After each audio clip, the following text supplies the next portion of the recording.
Stock में और मैं हूं आपके साथ कविता थपलियाल। मेरे साथ मेरे सहयोगी प्रशांत और पूजा भी जुड़ गए हैं और हम तीनों मिलकर आज इस शो में अगले 1 घंटे आपके तमाम स्टॉक से जुड़े सवालों के जवाब देंगे, जहां पर आपने भले ही छोटी मध्यम लंबी अवधि के लिए कोई स्टॉक खरीद रखा हो, हमारे एक्सपर्ट आपको देंगे इसमें आगे बढ़ने की सही और सटीक सलाह।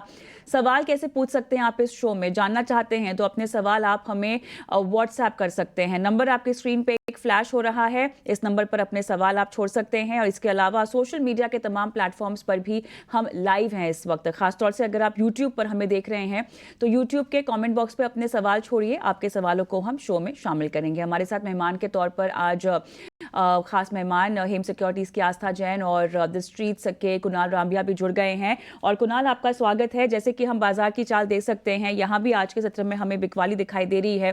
22,100 के लेवल्स। निफ्टी में, सेंसेक्स में भी हम देख रहे हैं लगभग 320 अंकों की कमजोरी। बैंक निफ्टी लगभग 90 अंक कमजोर। एडवांसेस यहाँ पर हम देख रहे हैं 1583 है, 539 डिक्लाइंस हैं।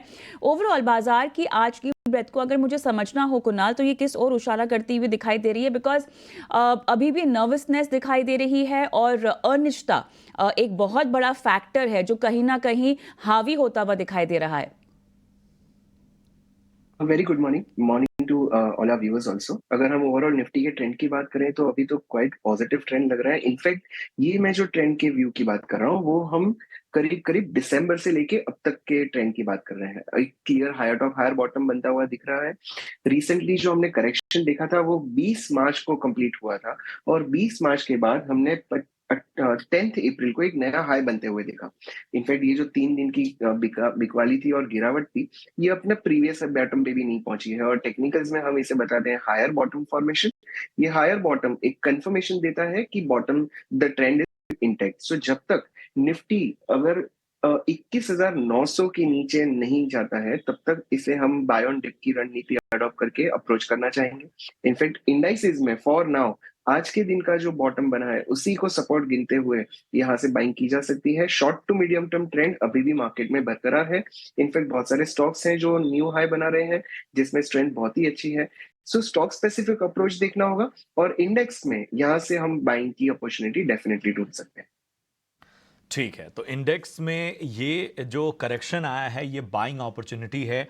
और पिछले कुछ वक्त का अगर हम ट्रेंड देखें तो फिलहाल निफ्टी के जो स्तर हैं वो थोड़ा सा पॉजिटिव ही कहे जाएंगे कुणाल के नज़रिए से। चलिए बढ़ते हैं आगे, पहले कॉलर को अपने साथ जोड़ते हैं। राजेश हमारे साथ हैं मुंबई से। राजेश, गुड मॉर्निंग, पूछिए क्या जानना चाहते हैं? मेरे पास डेटा पैटर्न है 600 शेयर 700 रुपए के भाव से लिए। मुझे उसके स्टॉप लॉस कितना लगाना चाहिए और ऊपर कितना जाएगा? पहले तो जिस लेवल पे आपने लिया है वहाँ स्टॉप लॉस और बाकी चीज़ें तो बड़ी बेमानी सी हो जाती हैं। पहले तो आपको बहुत बधाई, क्योंकि आपने जिन स्तरों पे ख़रीदारी की है वहाँ से ये स्टॉक का मतलब कहते हैं ना धुआंधार रिटर्न आपको देता हुआ नज़र आ रहा है। 700 रुपये की बाइंग थी इनकी, फिलहाल 2800 के ऊपर डेटा पैटर्न का स्टॉक और भरपूर मुनाफा राजेश को होता हुआ। कुणाल बताइए, डेटा पैटर्न्स हमने पिछले दिनों भी इसकी चर्चा की थी और हाल फिलहाल हमने देखा है एक एक दिन में 10-10% ये स्टॉक ने तेजी दिखाई है। इनके लेवल से तो कहते ना कि रिटर्न्स की बात ही नहीं करनी बेमानी है। फिर भी यहाँ से जरा नजरिया दीजिए राजेश को। प्रशांत, गुड मॉर्निंग। जिस तरह आपने बताया इसमें हमने बहुत ही अच्छी ट्रेंड देखी है और इनफैक्ट आप देखिए 600 के लेवल थे वो तो करीब एक्सट्रीम बॉटम के लेवल थे जहां से एक बहुत ही अच्छी रन हमने दी। अब हमारे व्यूअर को एक सजेशन यहाँ पे डेफिनेटली ये होगा कि अगर इन्हें कहीं भी स्टॉप लॉस और सपोर्ट का चिंता हो तो यहाँ से अपना कैपिटल जो डिप्लॉय किया हुआ है वो डेफिनेटली निकाल लें, बाकी पोजीशन को इसमें डेफिनेटली कैरी कर सकते हैं। अब इन्होंने सपोर्ट पूछा है तो let's discuss about the support and resistance. हमने 4 मार्च को इस काउंटर में जो हाई बनते हुए देखा वो 3080 का था। 3 दिन पहले that is on 10th of April फिर से हमने 3040 का हाई बनते हुए देखा और वहीं से हमने एक गिरावट भी देखी है। तो आई थिंक ये 3100 का जो एक जोन है वो टेम्पररी एक रेजिस्टेंस बनेगा। और सपोर्ट की बात करें तो प्रीवियस जो रिसेंटली बनी हुई बॉटम है 2640 की है, तो 2600 का एक सपोर्ट बनेगा। बनेगा। 2600 से 3100 के बीच में अगर ये काउंटर कंसोलिडेट होता है और अपनी रुझान फिर से शुरू करता है, तो एक ट्रेलिंग स्टॉप लॉस 2600 का जो एज ऑफ नाउ सजेस्ट किया हुआ है, इसे हम ट्रेल करके 2800 पे लगा देंगे और इस पोजीशन को कैरी करेंगे। बिकॉज बाइंग इनकी बहुत ही नीचे के लेवल की है। इस काउंटर में सर्टनली बने रहना चाहिए, कोई दिक्कत एज ऑफ नाउ नहीं लग रही। ठीक है, तो ये है सलाह डेटा पैटर्न्स पर होल्ड करिए, कोई दिक्कत वाली बात नहीं है और आपकी खरीदारी के भाव से तो बहुत ही ऊपर है, अच्छे खासे मुनाफे में हैं आप। होल्ड कीजिए और थोड़ा बहुत उतार चढ़ाव भी आता है तो उससे चिंता करने वाली बात नहीं है। लॉन्ग टर्म के लिए अच्छा लग रहा है। अगर आप और समय देते हैं स्टॉक को तो फिर अच्छी तेजी यहाँ पर दिख सकती है।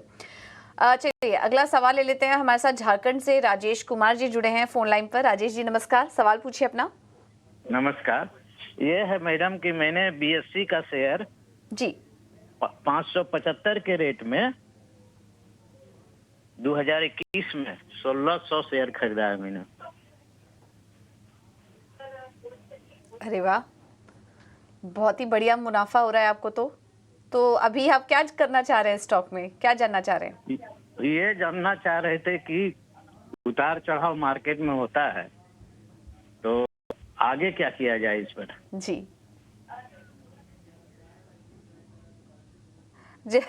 पहले दर्शक का भी सवाल कुछ ऐसा ही था।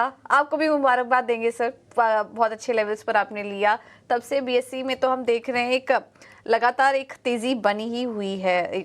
ओवरऑल अगर देखेंगे तो अप ट्रेंड में ही है स्टॉक और एक महीने में ही करीब 780 अंकों की भी तेजी देखने को मिली। हालांकि आपकी होल्डिंग तो और पहले की लग रही है और काफ़ी अच्छे मुनाफे में भी आप बैठे हैं। ये देखिए हम चार्ट्स जो आपको दिखा पा रहे हैं, जब आपने लिया था उसके बाद उतार चढ़ाव ज़रूर आया, लेकिन अच्छी बात यह है कि आपने होल्ड किया स्टॉक को, कन्विक्शन रखा कंपनी पर और उसका फ़ायदा भी आपको मिला। हमारे साथ आस्था नहीं जुड़ पा रही हैं। चलिए कुणाल, आप सलाह दीजिए, बीएससी पर अब क्या करें? काफ़ी समय से होल्ड कर रहे हैं और अच्छे खासे मुनाफे में हैं। अभी जानना चाह रहे हैं कि ये हाल फिलहाल में जो उतार चढ़ाव बन रहा है बाजार में, उससे क्या डरने की बात है? कुछ मुनाफे इन्हें बुक कर लेना चाहिए या अभी भी बने रहें स्टॉक में?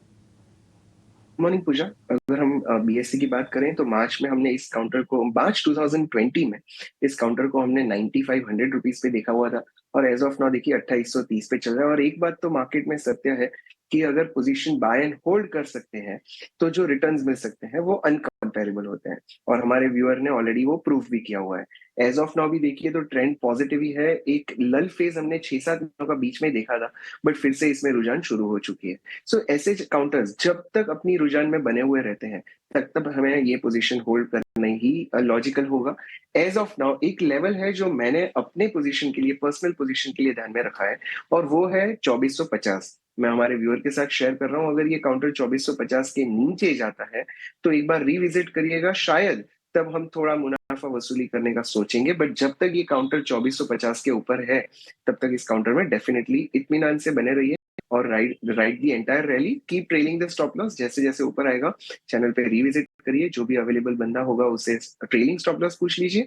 आई थिंक ये और भी यहाँ से अच्छी रैली दिखा सकता है।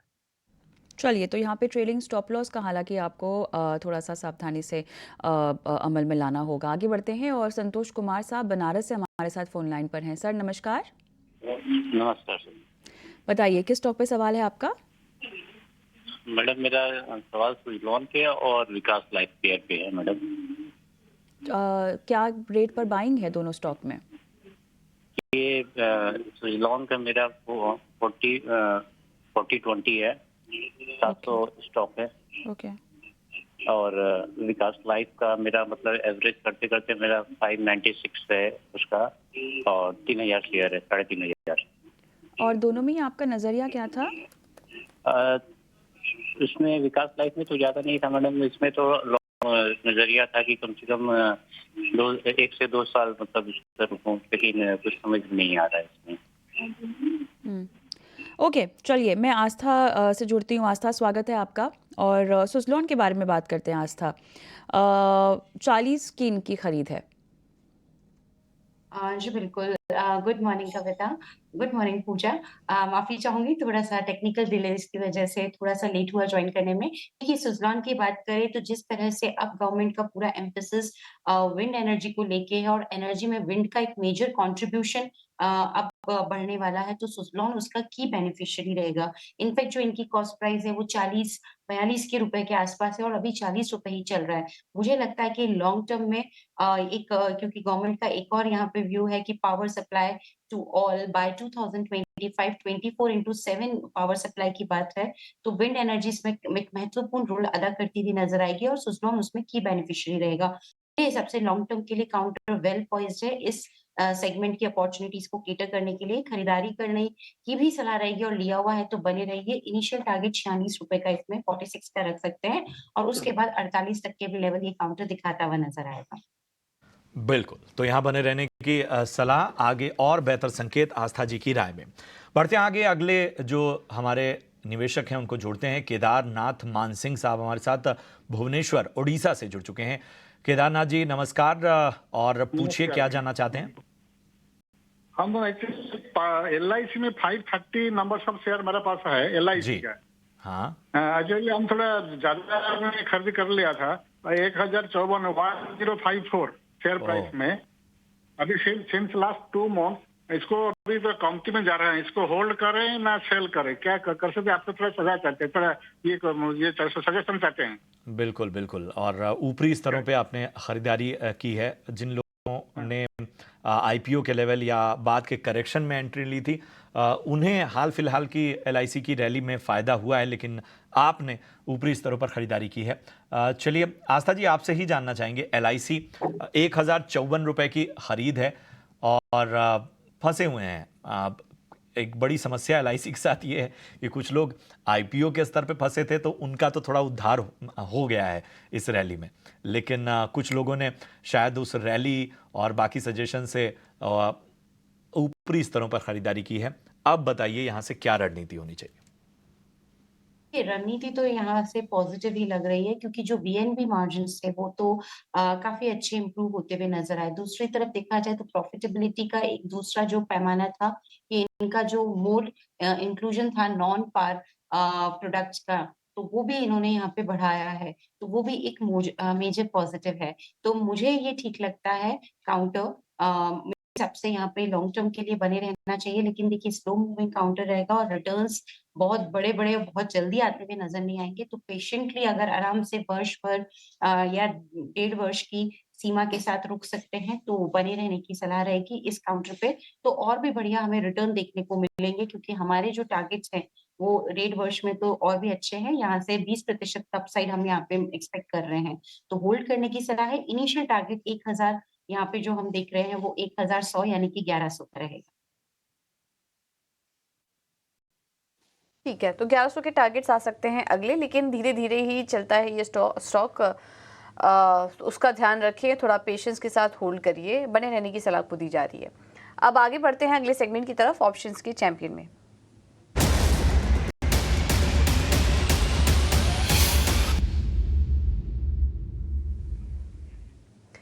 ऑप्शन स्ट्रैटेजी बताने के लिए हमारे साथ फिनवर्सिफाई की ध्वनि पटेल जुड़ी हैं। ध्वनि, गुड मॉर्निंग, बताइए क्या स्ट्रैटेजी होगी आज आपकी तरफ से। Good morning. सबसे पहले तो अपडेट ये कि कल हमने जो BEL का कॉल ऑप्शन बाय करने की सलाह दी थी, उसमें उसका टारगेट अचीव हो गया था और यहाँ पर निवेशकों को करीब 11,000 से ऊपर का फायदा देखने को मिला होगा। और आज का हमारा ऑप्शन का ट्रेड जो यहाँ पे रहेगा वो चंबल फर्टिलाइजर में रहेगा। ओवरऑल स्टॉक के अंदर अगर हम देख रहे हैं तो एक बाइंग एक्शन देखने को मिल रहा है। इंट्राडे चार्ट्स भी सजेस्ट करते हैं कि यहाँ से ऊपर की तरफ 388 से 390 तक का एक मोमेंटम बना रहेगा।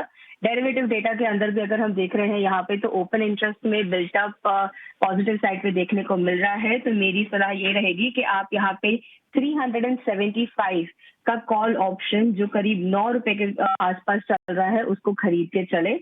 इसका पहला लक्ष्य जो है वो 12 का रहेगा और दूसरा 15 का। स्टॉप लॉस आपको 6 रुपए का लेके चलना है। 1:2 का रिस्क रिवॉर्ड बैठता है, जिस हिसाब से आपका अधिकतम फायदा यहाँ पे है वो 11,400 का और अधिकतम नुकसान 5,700 तक का हो सकता है। बुलिश साइड की स्ट्रैटेजी है। स्टॉक ऊपर जाएगा तो आपको यहाँ पे पॉजिटिव रिटर्न्स देखने को मिलेंगे।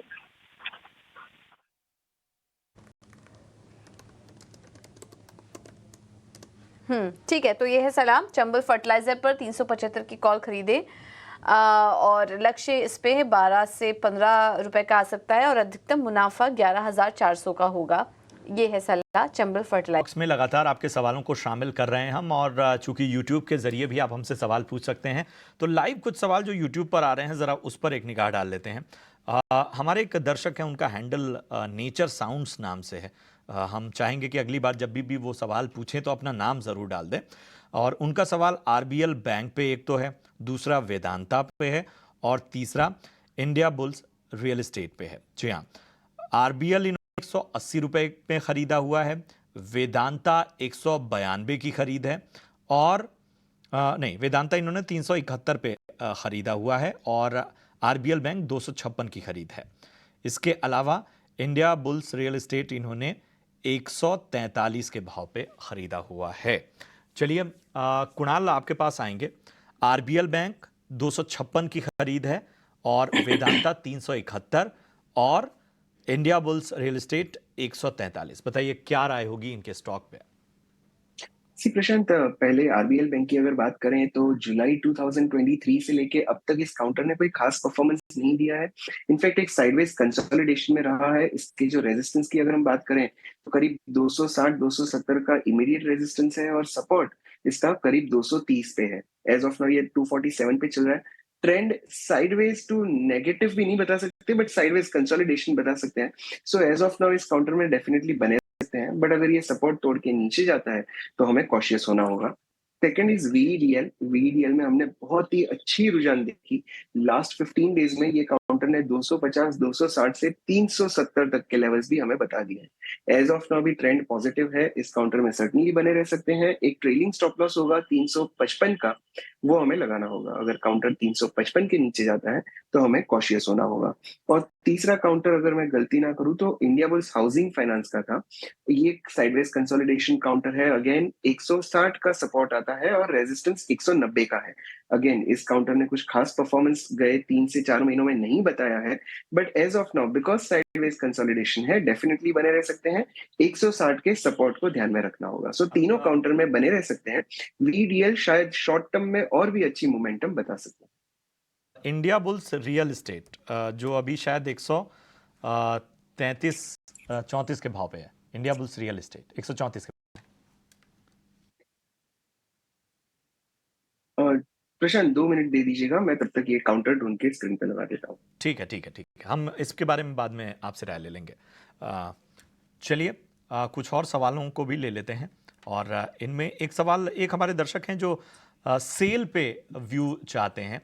आस्था जी बताइए, कुछ लेवल उन्होंने नहीं बताया है, हमें मान के चल रहे हैं कि शायद फ्रेश एंट्री का शालिनी अग्रवाल ने सेल के बारे में नजरिया चाहती हैं।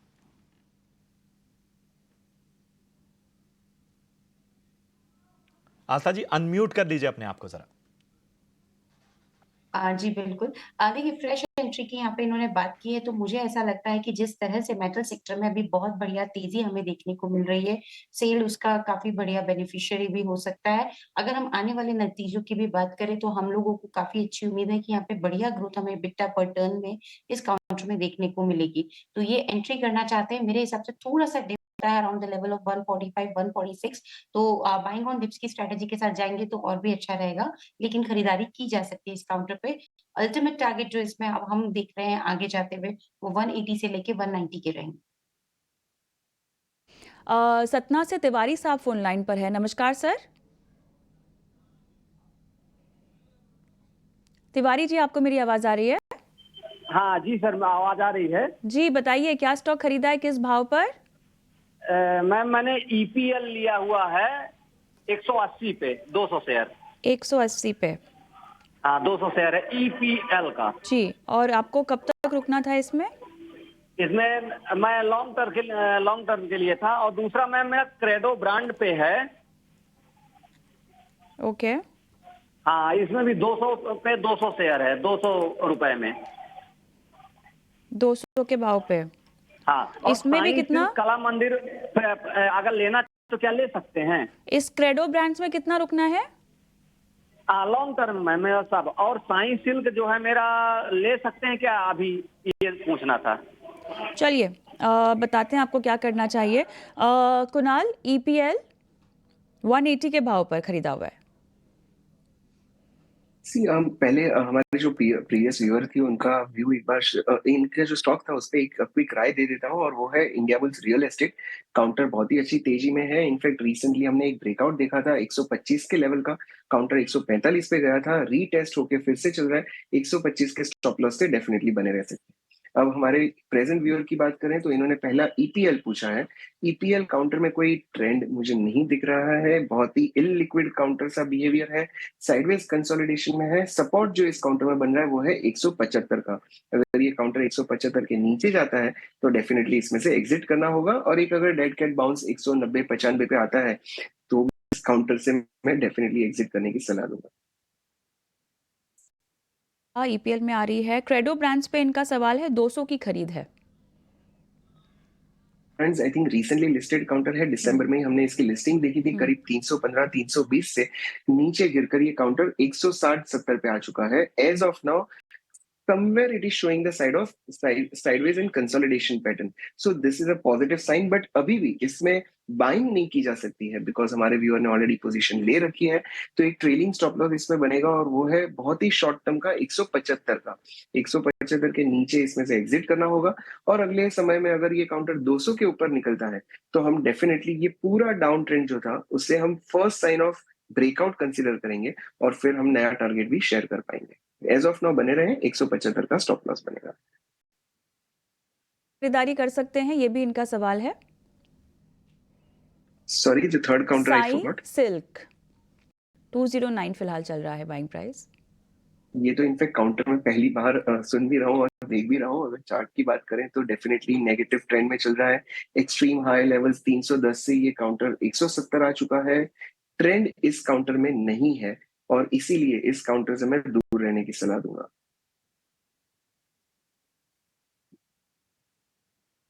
ठीक है, तो ये है सलाह आपके सभी स्टॉक्स पर।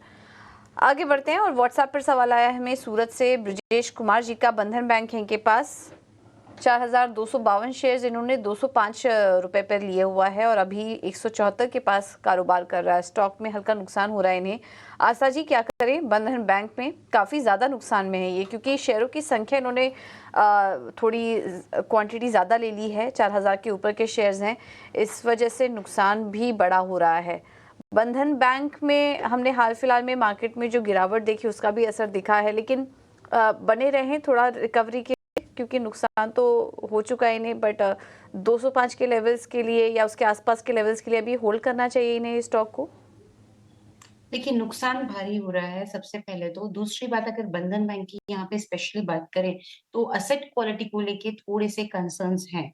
उसके अलावा ऑल्दो मैनेजमेंट ने जो गाइडेंस दी है वो एडवांसेस को लेके और डिपॉजिट्स को लेके बढ़िया ग्रोथ की है, और मेरे हिसाब से जो कलेक्शन एफिशिएंसी है वो भी काफी स्ट्रॉन्ग है, अराउंड 99%। जो असेट क्वालिटी के लेके कंसर्न्स हैं, मुझे लगता है वही एक डैम्पनर है, क्योंकि जहां सारे पीयर्स यानी कि जो दूसरे बैंक्स हैं वो एक इम्प्रूवमेंट दिखा रहे हैं, वहीं इस बैंक में असेट क्वालिटी कंटिन्यू एक कारण बनी हुई है चिंता का। तो इसीलिए मुझे ऐसा लगता है कि लॉन्ग टर्म में ऊपरी स्तरों पर निकलने का प्रयास करें। अभी अगर निकलेंगे तो भारी नुकसान होगा इनको। मैं इन्हें सलाह दूंगी कि आप थोड़ा रुक जाइए, कुछ भी ऊपरी स्तर मिले तो थोड़ा-थोड़ा इसमें से एग्जिट करना चालू करिए और बढ़िया बैंक्स में अपना इन्वेस्टमेंट करिए, जिस आईसीआईसीआई बैंक हमारी टॉप पिक है और उसके बाद आईडीएफसी फर्स्ट बैंक। तो दोनों ही बैंकों में नज़र रखी जा सकती है, स्पेशली आईडीएफसी फर्स्ट बैंक बढ़िया लगता है, तो वहाँ पे आप खरीदारी करेंगे तो जो भी नुकसान यहाँ पे ऊपरी स्तरों पे थोड़ा बहुत एग्जिट करने से होगा, वो भरपाई करता हुआ आईडीएफसी फर्स्ट बैंक नज़र आएगा। मेरे हिसाब से 92 से लेके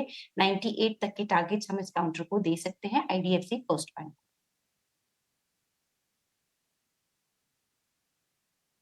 पाइए से लिया बंधन बैंक में, लेकिन अभी हाल फिलहाल में इनके जो चीफ थे चंद्रशेखर घोष, उनके भी निकलने की खबर आई थी, और बाकी फंडामेंटल रीजन आस्था ने बताया ही, जिसकी वजह से स्टॉक टूटा भी काफ़ी ज़्यादा है। कोशिश करिए निकलने की, नुकसान ज़्यादा है लेकिन कोशिश करिए निकलने की। आईडीएफसी फर्स्ट बैंक जैसे स्टॉक्स पर आप नज़र रख सकते हैं, और आपका जो नुकसान की भरपाई है वो इस निवेश से तेज़ी से होगी। बंधन बैंक में नुकसान और बढ़ सकता है, उसके चांसेस ज़्यादा हैं, तो ये सलाह है आपके लिए। एक छोटी